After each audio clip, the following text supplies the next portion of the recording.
I would ask yourself, in what way do you need to romance your audience a little bit more? Where are you not really paying attention to them in the way that you need to if you're engaging in some spice? These could be really great ways for you to reconnect with what you need to do in this season. It can be the difference between creating content that you always create, it's the same old, and wondering why it's not doing anything for you, and taking a chance on something that's just a little bit different, going for it, and seeing how people respond to you differently.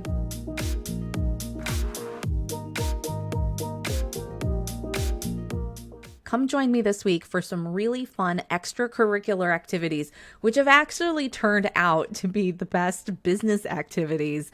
I'm a member of a book club. We call ourselves the Feral Book Club because we have been reading the smuttiest fantasy romance fiction that's super popular right now all over Book Talk. So we jumped in on the trend and we were like, what's this about? Turned out we had a ton of fun. And this week, I'm going to show you how reading things like this can not only be fun and great for your mental health and your nervous system regulation, but also it can help you figure out some pretty sticky and really deep business questions that you might have wandering around in the back of your mind. We found that reading smutty romantasy helped us figure out some big business branding issues and offer issues that we're all having right now in a big season of change inside of the online entrepreneurial community. So with that, I dare you, a double dog dare you, to read as many pages as we did. This book club was not planned. It just sort of organically formed. It's the best way that anything really forms, let's be honest. What happened was we ended up reading 2 series, or what's been written so far in both series, because technically both series are not complete. We read the ACOTAR series, which is the acronym for A Court of Thorns and Roses by Sarah J. Maas, all 5 books. And then we read the Fourth Wing series by Rebecca Yarros, which has 2 books out. The third is coming out in January of 2025. Can't believe I'm saying that year already. We are in the year of 2024 right now. And between those, I have all the notes on my handy phone here. Yes, my phone case is a Game Boy, so you're talking to an uber nerd here.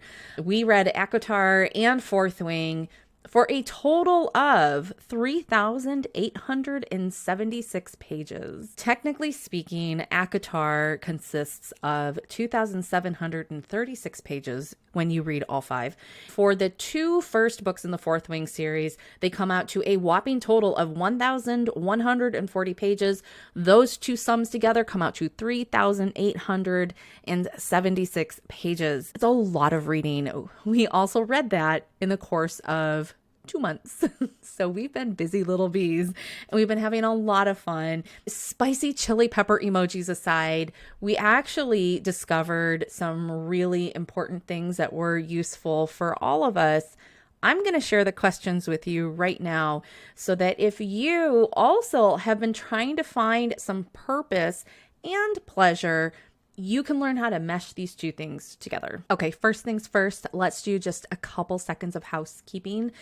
I will have the chapters in this video in the video description below. So if you want to skip between different parts on this video, by all means, knock yourselves out. The first thing I'm going to do is simply tell you who is in this Feral Book Club with me. At the moment, it's very small. It's myself. Hello. And it's also my friend Megan from Megan Graves Coaching. And it is also Victoria from Imagine Marketing Strategies. And I'll have both of their business information in the show notes so that you can go check them out. And you can start to understand that people who engage in things outside this like blinders on business sphere are starting to solve problems in really interesting ways. Coaching minute first, because we do talk about systems coaching here at Sensible Woo. Sometimes business information is pretty complicated. You need all of the neurons firing in your brain in order to connect the dots and be innovative and creative and those things that we want to be known for as business owners. And fiction is a really handy tool to help you get there. You've probably noticed at this point, if you've followed my channel for any length of time, that these little bits of fiction have been showing up for a while. I have a podcast that ties TV shows in with business. So there's one. You've heard me talk with Tanya Kubo in my Biz Bestie series about the romance fiction industry with the business. So there's another one. And you're hearing me talk about it in other little videos where I'm just kind of experimenting, finding words so I can articulate things out loud and explain them to you as well as to my clients.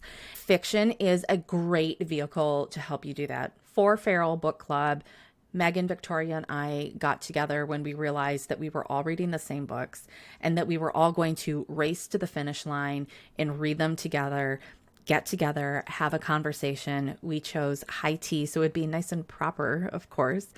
And I think that jumping into some popular fiction right now is a great way to plug yourself back in and stop isolating yourself in your business. And that really is the crux of what this Feral Book Club has done for us. And I hope that it will do that for you too, if this interests you. Now, I'm a librarian by trade, as you know, and I know that not everybody likes the same kind of genre. So these books may not be your books at all, but if you were kind of curious, or if you've secretly been reading them, which it turns out a lot of you have, you can use these questions to help you find the productivity in your fun time.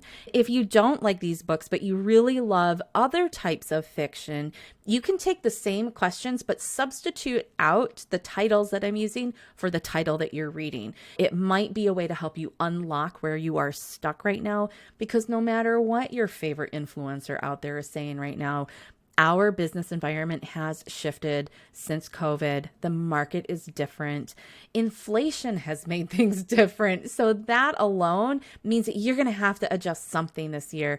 And if you're feeling like things are slow, like you can't find more people, you're really struggling with that, this is a really great way to kind of get yourself out of being locked into the same box, and you're not going to solve that problem inside that box. So let's go ahead and look at these questions. I'm going to pull up the notes because they're all on my phone. All right. The first question that we asked ourselves was to declare your team. Are you team ACOTAR or are you team Fourth Wing? The reason why I think this question is such a good question is because in business, there's always going to be something that you really like and really don't. And taking a stand on something is going to set you apart. You can talk about it like you're niching down in your business, or you're getting more specific on who your ideal client avatar is. But answering a question like this around fiction gets you out of your own way from overthinking about who you serve and what you offer. You get used to normalizing the feeling of, I'm going to pick a team. Do I love ACOTAR as a series more or Fourth Wing as a series more? And the beautiful thing about these two series is they aren't finished, just like everything else in life. So you can't just say, well, I don't know because the series isn't done yet. That'd be like walking around in your business life and saying, well, I don't know what type of customer I want to serve because it's not done yet. I could pick anybody. And it's like, are you going to wait until you die before you pick a client? No. So pick your team ACOTAR or team Fourth Wing. On this video, I told both Victoria and Megan that I was going to answer the questions on my YouTube video. So I am definitely a team Fourth Wing person. All the ACOTAR people, you can come at me, leave me comments. I don't care. But I love Fourth Wing. I love the dragons. I love the banter. I love the main characters. Now, the thing that's interesting is that in our book club discussions around high tea, it was very, very clear that Sarah J. Maas, in my opinion, is definitely a better writer than Rebecca Yarros. The quality of writing is significantly improved. Still not great American fiction, but it is definitely better than Rebecca Yarros' writing in Fourth Wing. With that said, I don't have to go for the highbrow in order to love it. And I think this is a really important business lesson, that you don't have to have something that is the perfect thing to declare your team. Just like your ideal client doesn't have to be the perfect model client in order for you to declare, these are the people that I serve. They need me. I'm good with them. I like them, and just go for it from there. So I would encourage you to pick your team. So if you're not reading either of these romantasy fiction series, pick whatever it is that you're reading and substitute in the title. You could even choose authors in this way. You could be like, are you team George R.R. Martin or are you team Tolkien? Pick a team. Why? Ask yourself, why do I pick that team? Why do I gravitate towards them? And how perfect is the imperfection in what I choose to enjoy? Question number 2 for Feral Book Club. Who did you fall in love with in the course of reading these books? Of course, we're reading romance, but I would argue that even in non-romance fiction, you end up falling in love with certain characters. You really become invested in what happens with them. Even if they're the villain, even if they're morally gray, there's someone that you really enjoy following in their journey. So who did you fall in love with? What are the qualities that made you fall in love? And then the kicker question in this, so this is a multi-part question here. Do you need more of this quality in your CEO toolkit? There's a couple of main characters. If you read ACOTAR or you read Fourth Wing, you know that there's this whole debate between Team Rhysand or Team Xaden. I love Fourth Wing. I'm a Xaden girl. And what are the qualities that made me fall in love? I really loved the calm steadfastness and long game of this character. He demonstrated leadership qualities and authority. Also, which was really important to me, and not an abuse of power, and also understood his legacy in that picture, but didn't deny the legacy. And I think that's really important. To me, that set him apart from Rhysand, who is kind of a reluctant king, even though he's aware he has all the power. His power seems a little uncontrolled. And I loved that Xaden seemed to have a little bit more control because he made a little bit more peace with his shadows. And that was a very cool side of a character. What I realize is, do I need more of this in my CEO toolkit? I would argue yes. Yes, I do. I am becoming much more aware of the shadows in my power dynamic, in my branding, in my authority, in my field, and becoming more at peace with that to wield them more effectively is something I really need to do.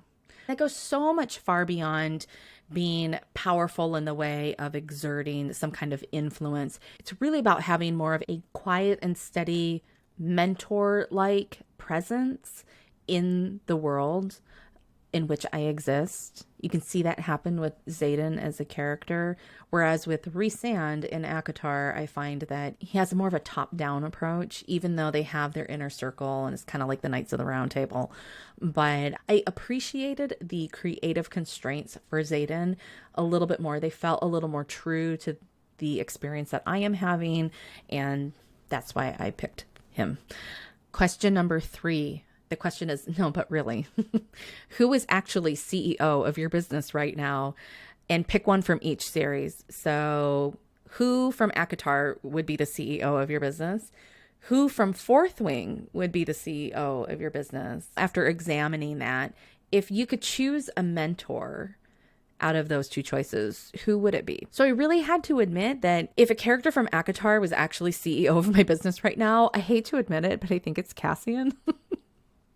I love the guy. I really do. Who doesn't love this guy? But for all of this character's prowess when it comes to knowledge of being a general on the battlefield and having literally brute strength and kind of a gentle giant in a lot of ways, he really bumbles around in the social aspect of things. I found that his inability to successfully play the games of politics amongst the courts when he was called upon to do so was not only humorous, but also hit a little bit close to home. I thought, I have really struggled to fully integrate myself into the wider business community. I tend to shy away from it. Even though I'm comfortable talking with people, I'm comfortable creating content, and I'm comfortable showing up, I feel like he is as well. You ask him to show up for a battle, you ask him to show up for training, and he's there. But when it comes to recognizing that there is an authority within yourself and that you deserve to be in that room, a little harder. And I really recognize that in myself. So if we were talking ACOTAR, I feel like Cass is kind of running my business right now.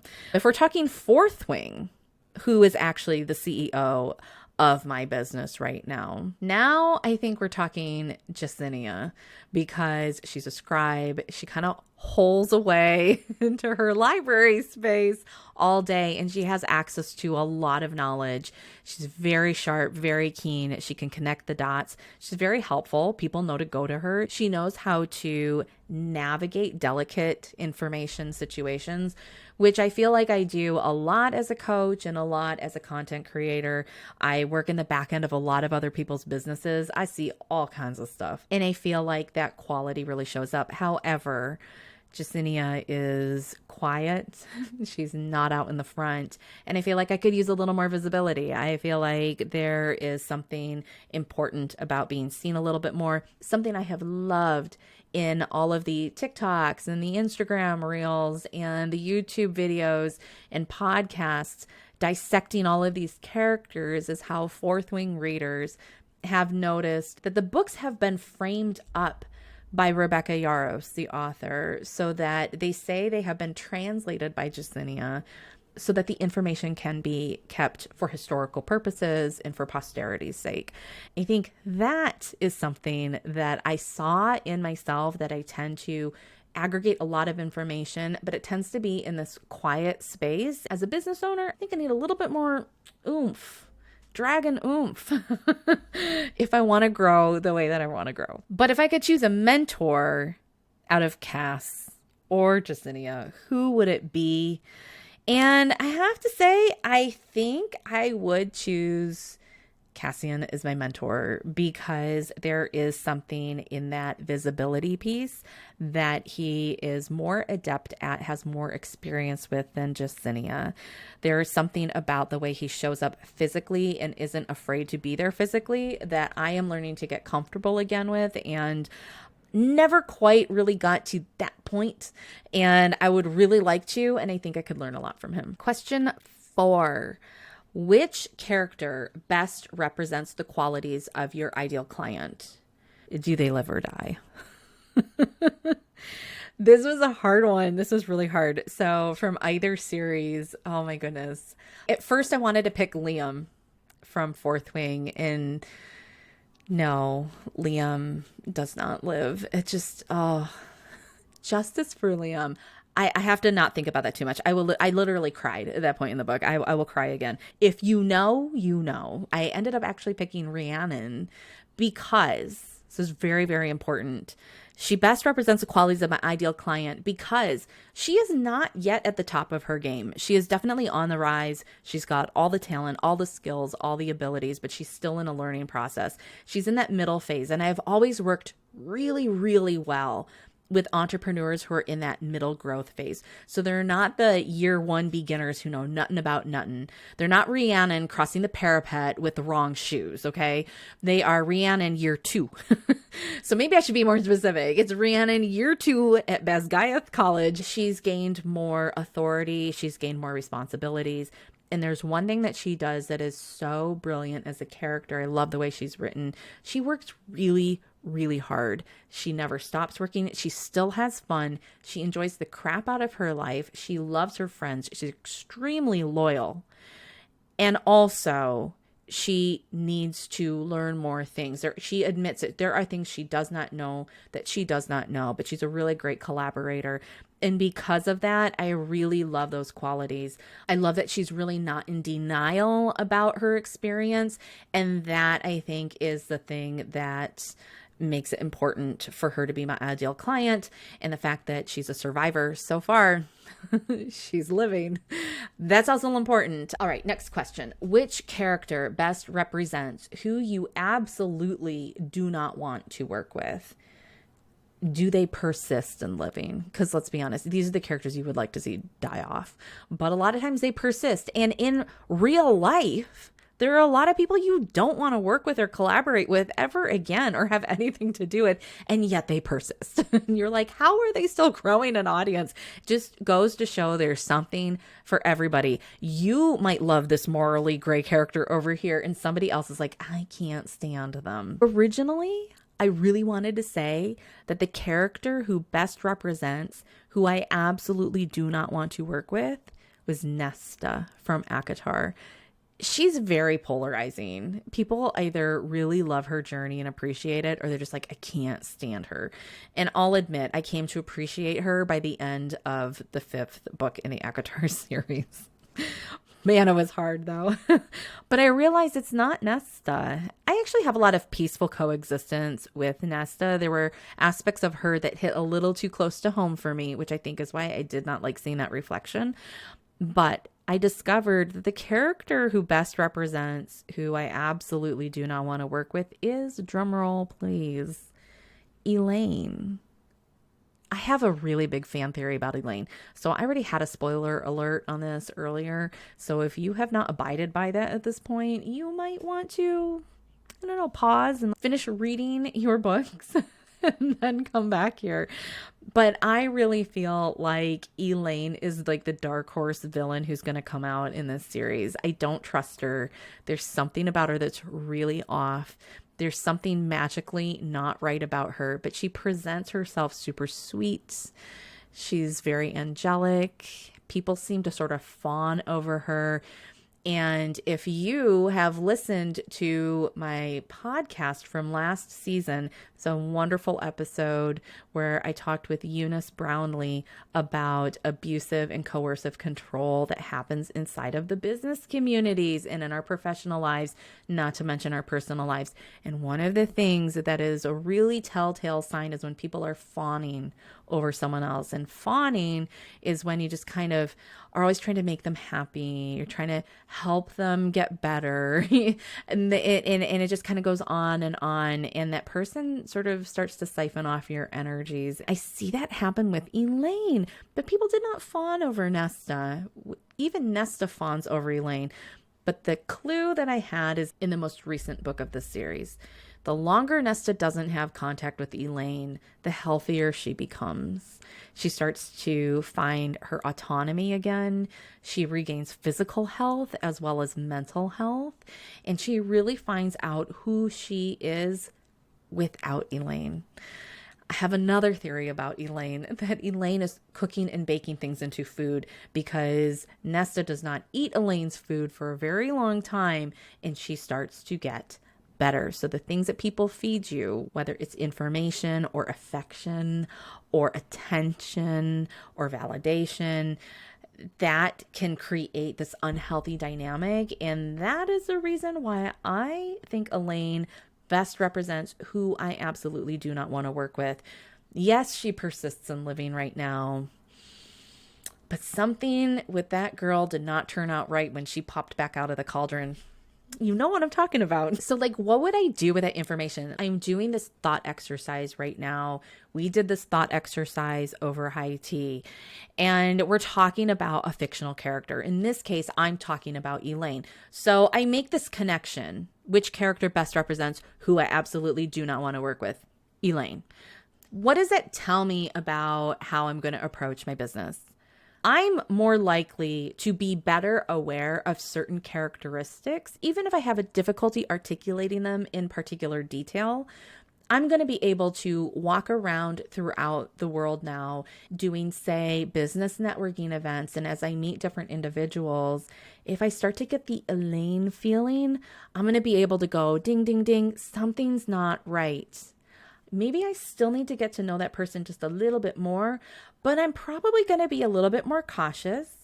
I'm probably going to do things like protect my intellectual property a little bit more.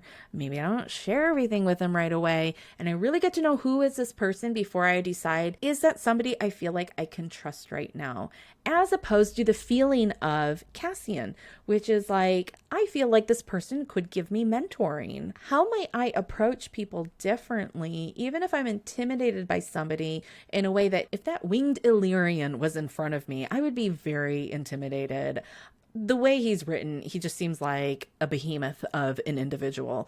So if I came across that in real life, I'd probably be like, I'm very intimidated in this moment.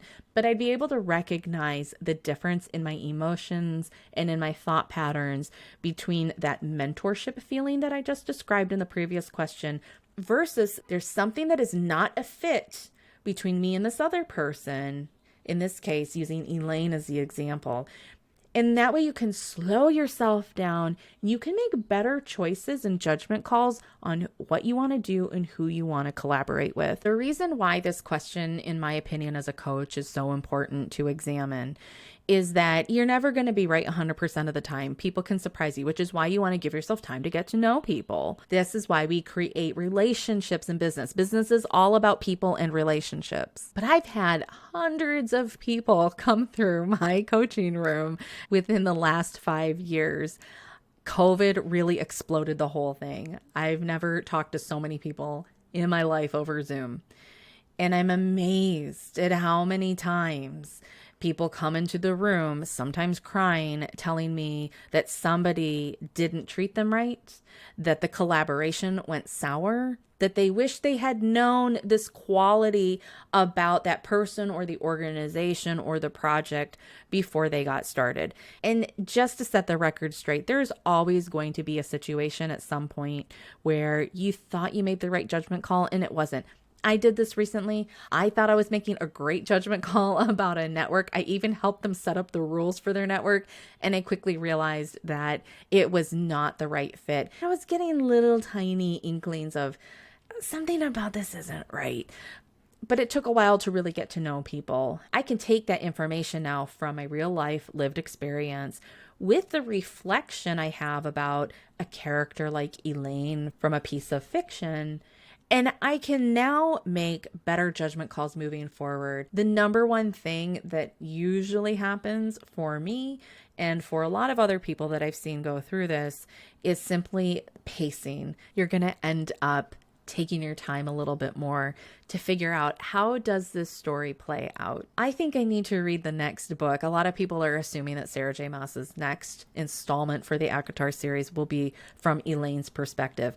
And boy, am I going to be curious to read what that's all about. So I could be proven totally wrong, but with the information I have right now, this is how I feel based on my own experiences in life, and I am entitled to feel that way. You are allowed to feel what you feel, and sometimes one person's treasure person is somebody else's not right fit person. We have to normalize examining these things in this way. Reading these fiction books is such a safe way to do that, which is why I really love using this method of reading fiction. All right, we're halfway through. Next question, number 6. You're going to pick one, battles versus spice. So what we're talking about, spice and spicy, is all the sexy time scenes. So do you like action or do you like sexy time spice? Does your business need more of this energy right now? I picked battles. I am a nerd to the core, y'all. When it comes to Fourth Wing, there's dragons. I love the dragons so hard. And the action scenes in that series so much. I feel like Rebecca Yarros writes action scenes so well.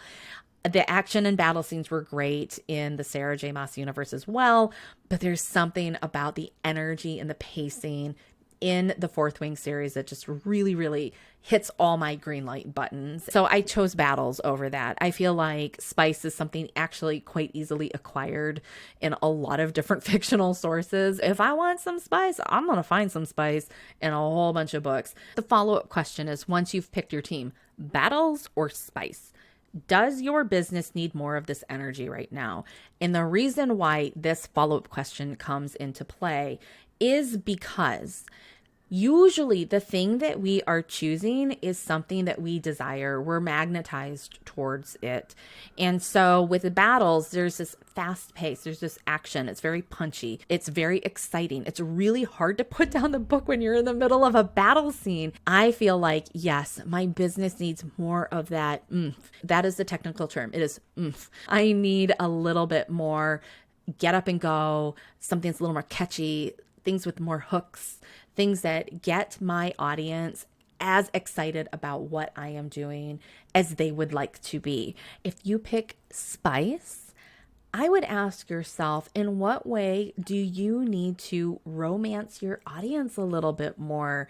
Where are you not really paying attention to them in the way that you need to if you're engaging in some spice? These can be really great ways for you to reconnect with what you need to do in this season. It can be the difference between creating content that you always create and it's the same old, and wondering why it's not doing anything for you, and taking a chance on something that's just a little bit different, going for it and seeing how people respond to you differently. Now we've got a couple of questions that go together. The first one was to rate the spice overall on these books in our own opinion on a scale of 1 chili pepper to 5 chili peppers. How do you rate ACOTAR versus Fourth Wing? I know there's some people who rate these at like 5 chili peppers, and I'm sorry, but neither of these is 5 chili peppers. There are some moments where my eyebrows are singed off, which is my new favorite term. I was like, wow, you're really writing that on the page. But as somebody who has also consumed erotic fiction, this doesn't even come close. So for ACOTAR, I feel like there's just so much of euphemism that's used, and some of it gets a little bit tropish, which is kind of annoying. So I have rated that at 3 chili peppers.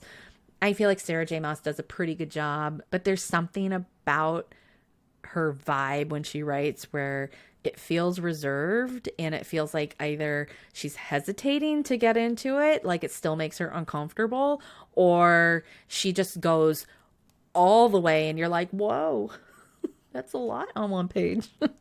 So I give her 3 for the inconsistency.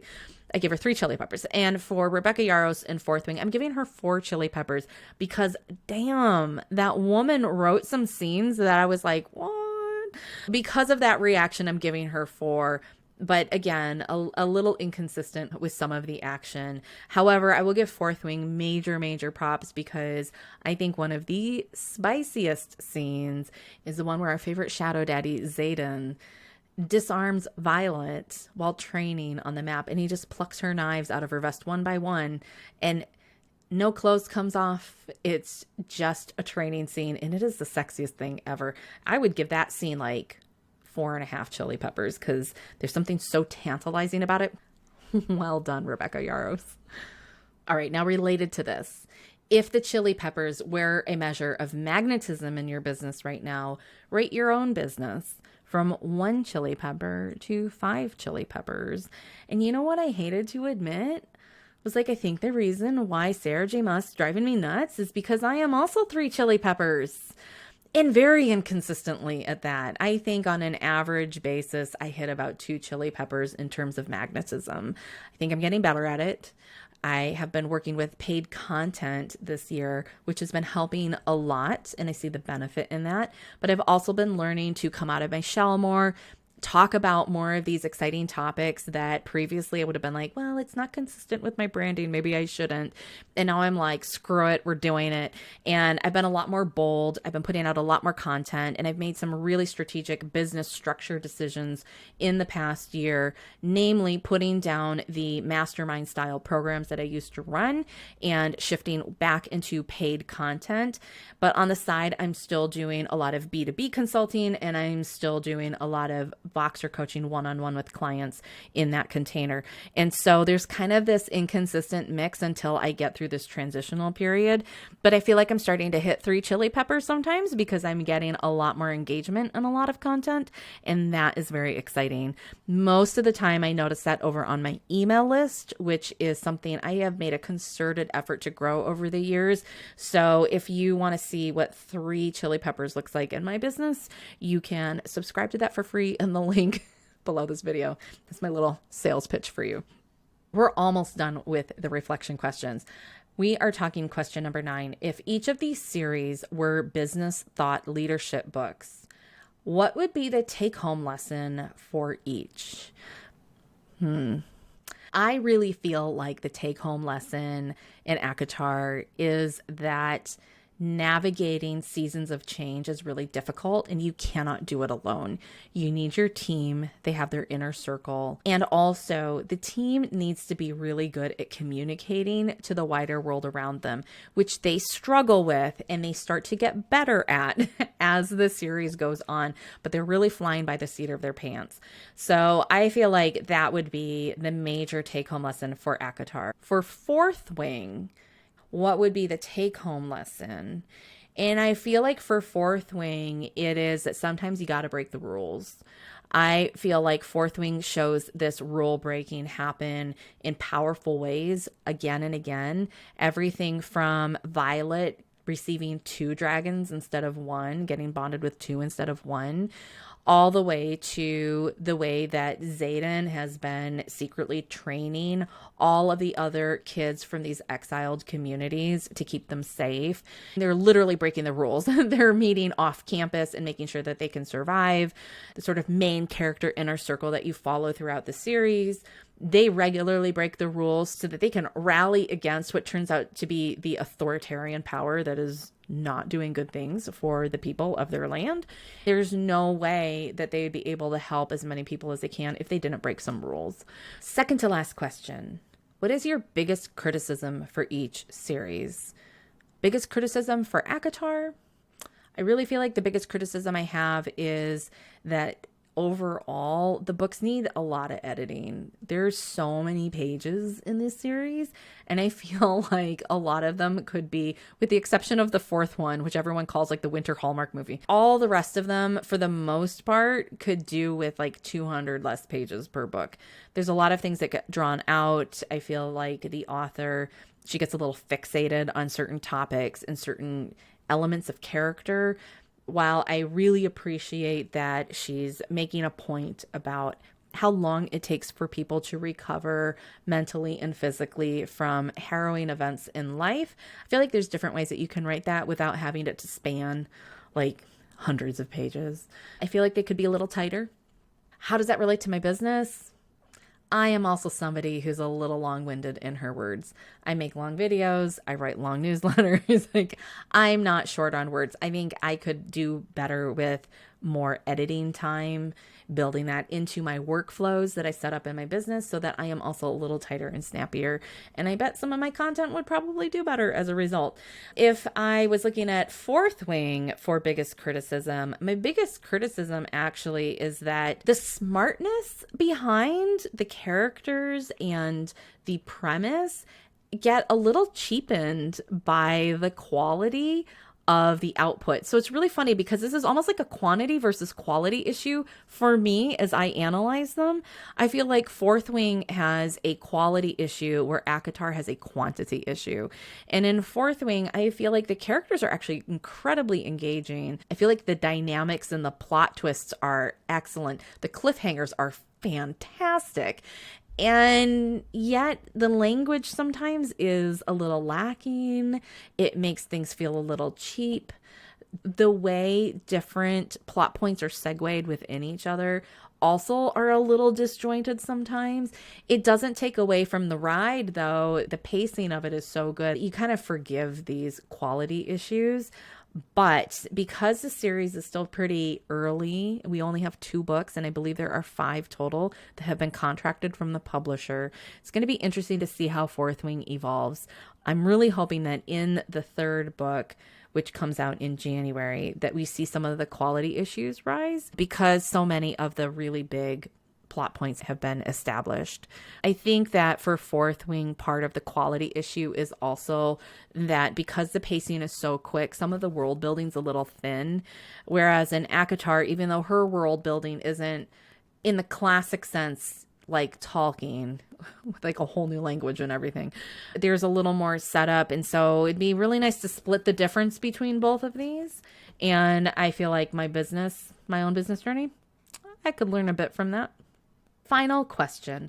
What has romantasy fiction done for you in life and business this year that business books and courses have not been able to do? So if you're not reading romantasy, let's say you're reading mysteries or thrillers, you could substitute in that genre, or you could simply substitute in some other type of fiction. Or you could just say fiction in general if you want to answer this question and you aren't reading the same books that we've been reading in Feral Book Club. This is kind of like the information that I started out this week's video with, which is that romantasy fiction has been fun. It's helped me personally recover from a lot of serious burnout issues that have been persistent, annoyingly persistent. And these books have really helped me regulate my nervous system. When I first started reading them, I was getting better at this, but I still had a hard time just sitting and reading for a long period of time. If you have had any kind of nervous system dysregulation, you understand what this is like, where even though you might desire to sit and read a book, to sit and read is really difficult. In this case, I have been able to enjoy sinking into the pages of a good book again. It's allowed me to also find better pacing and time management within my business. These characters have reinvigorated certain qualities in my own business and my branding and the way I show up and the language that I use and the inspiration I have for the types of content that I do. And it's also really helped me connect with the world in a really fun way. I feel like I'm plugged back into what the zeitgeist is doing and talking about. I'm so entertained on TikTok and Instagram. Some of the fan meme videos are just so good and they bring me joy and laughter, and I'm able to share them with my friends. And we have now formed a book club where we go have high tea to talk about books. So there's something that is really special in that, so that I feel a lot less alone. I feel a lot less isolated. Not that I was before, but when you work online, it's really easy to start getting kind of sucked into your home office space where you're not seeing a lot of people. I have also noticed, and this has been interesting, that since I've been reading these books, I have found myself returning to local networking in a way that I had not been doing and I was really struggling to do. So I think that these are really positive attributes. You might find that your reasons are different than mine, and I hope that you are able to do the reflection, find that joy for yourself, and utilize fiction as a force for good in your business, and realize that it doesn't have to be segregated away from the bigger purpose of your business, like developing your branding and developing your unique voice and figuring out how is your niche shifted with your clients and with your offers. It might just help you feel like you can get a little bit unstuck. And if nothing else, that brain break from only business courses and only thought leadership books and only TED Talks, it's going to do wonders to let your brain connect fresh material for yourself. And all I can say is, best of luck to you with the thousands of pages. If you choose to read the way we read, I think you're going to have a great time. As a coach, I really believe that it can do something for you in this season. So have fun with it. Let your fiction help you be sensible, be woo, and definitely find out who you are. You can do this.